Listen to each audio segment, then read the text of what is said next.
Shalom, shalom. On est dans quelques jours, Rosh Chodesh Kislev.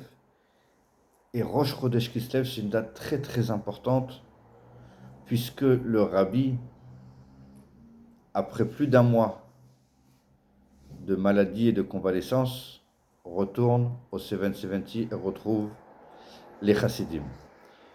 On va raconter quelques éléments pour nous permettre de bien comprendre ce qui s'est passé et comment ça s'est passé. Déjà, la veille de Shmini Atzeret en 1978,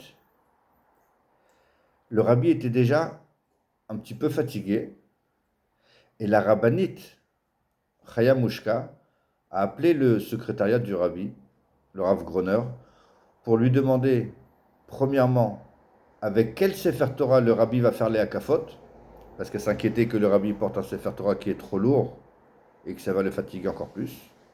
Et deuxièmement, elle a demandé qu'on raccourcisse les Hakafot. Bien évidemment, on ne raccourcit pas le texte, mais on accélère un petit peu le rythme. Et effectivement, le Rav Groner a répondu que le rabbi ferait les Hakafot avec le petit Sefer Torah, le tout petit Sefer Torah du rabbi, qui n'est pas lourd. Et évidemment, il a accepté d'accélérer les Hakafot. Et quand ils ont lu les psukim qu'on dit avant de commencer les Hakafot, qu'on répète 3 fois de suite, les psukim Ata, Oreta, la date, etc., ils les ont dit très très rapidement par rapport à d'habitude. Cette fois-ci, ça a pris moins d'une demi-heure pour dire tous les psukim.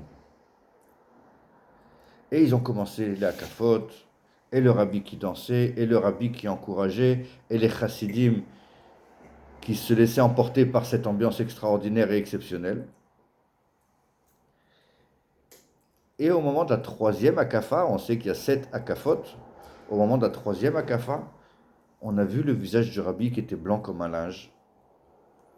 Et on a vu que le rabbi, à plusieurs reprises, a sorti son mouchoir et s'est essuyé le visage. Chose qu'on n'a absolument jamais vu le rabbi faire. Évidemment, tout le monde était aux aguets et les secrétaires du rabbi étaient assez inquiets, mais pour l'instant, tout allait bien. À la quatrième Hakafa, le rabbi est devenu encore plus blanc. Son visage traduisait vraiment un malaise et une grande souffrance. Et le rabbi, on voyait qu'il avait du mal à taper des mains. On sait dans les vidéos comment le rabbi tape des mains habituellement de manière très très forte et très très enthousiaste. Et là, il avait du mal ne serait-ce qu'à taper des mains. Quelques minutes plus tard, le rabbi s'est appuyé sur son stander et il a demandé qu'on lui apporte sa chaise. Il s'est assis et là, tout le monde a compris qu'il se passait quelque chose de très grave. Le rabbi, à un moment, il s'est même assis sur sa chaise et il a fermé les yeux.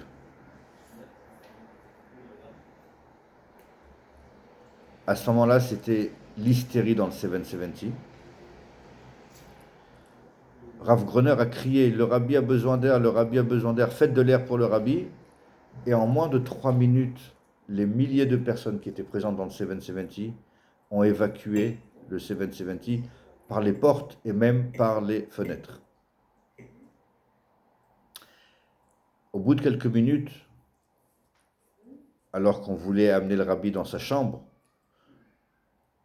le rabbi a demandé qu'on termine tout d'abord les Hakafot. Et quand les secrétaires du rabbi ont voulu lui apporter à boire, ils lui ont apporté un verre d'eau, le rabbi a refusé. Tout d'abord, c'est Yom Tov, et si on veut boire, il faut d'abord faire Kiddush. Et en plus, c'est la fête de Sukkot encore, donc en Chutz Laaretz, en dehors d'Israël, à Shmini Atzeret, on mange encore dans la Souka.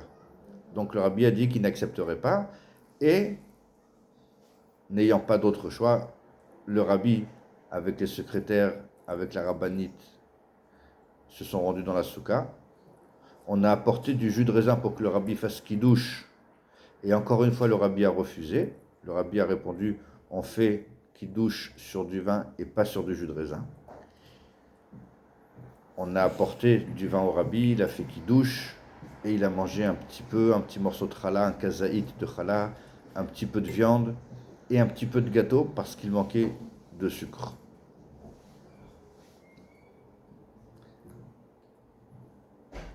Et ça, c'est la première étape, c'est le moment où le rabbi s'est senti mal et quand les médecins vont arriver, ils vont dévoiler qu'au final, le rabbi a eu une crise cardiaque très, très virulente.